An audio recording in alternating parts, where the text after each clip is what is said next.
whatever we think we want, you know, a thigh gap. I don't know, thigh gap is the thing now.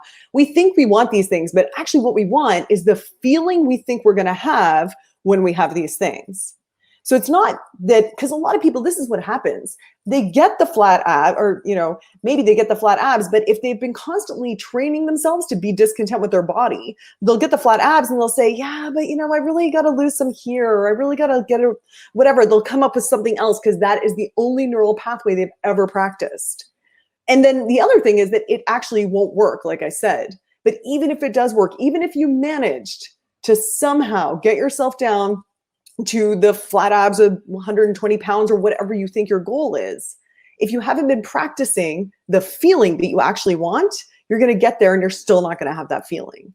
So what you need to understand is that it is the feeling that you want, and you have to start training for that feeling at exactly the weight you are at right now today.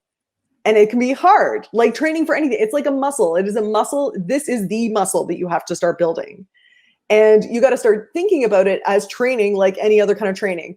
Because if you think you're going to get down to 120 pounds or whatever, and then suddenly you'll feel, you know, sexy, confident, however you think you're going to feel, but you've never practiced it, that would be like asking yourself to do like a one-armed pull-up when you've never even carried your groceries. Like, you will not be able to access those feelings. You've never trained for it. So you have to start training for that now. And so you are going to start doing things like looking in the mirror and being like, holy crap, you look amazing. Like giving yourself compliments. You're going to have to, like, I had one friend, actually, one of my clients, she said, Una, I exercise all the time. I eat really well. How can I get rid of the cellulite on my thighs? Okay. So now, if you were to hear that, you would say, what I asked her was, why do you want to get rid of the cellulite on your thighs? And obviously she's probably like rolling her eyes being like, duh, because I want to wear short shorts and a bathing suit. And what I want to say is, actually, you want to feel a certain way in short shorts and a bathing suit.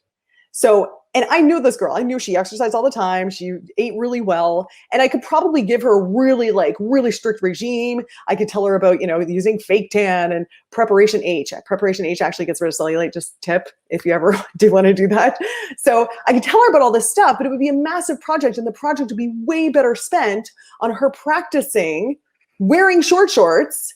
And every time she has that thought of, oh my God, are people noticing my cellulite? Thinking like, damn right, they're looking at my hot legs.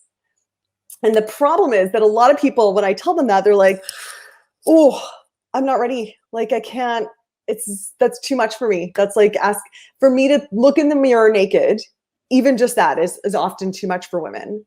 And so then you just want to start, like any kind of training, start with the little baby steps and work up incrementally. So if you're not at a point where you can look at yourself in the mirror and be like, oh yeah, maybe you could just start by looking in the mirror and thinking, I accept this body. I'm grateful for this body. And then once you've got like a genuine sense of acceptance, of gratitude, maybe then you move up to, and this lipstick looks kind of nice on me. And then maybe you move up to, my legs actually look really good in heels, or whatever. So you start to, like, it's just baby steps. You're building that confidence muscle, because really that is what you want. It's not the cellulite free legs. It's not the whatever. It's the confidence.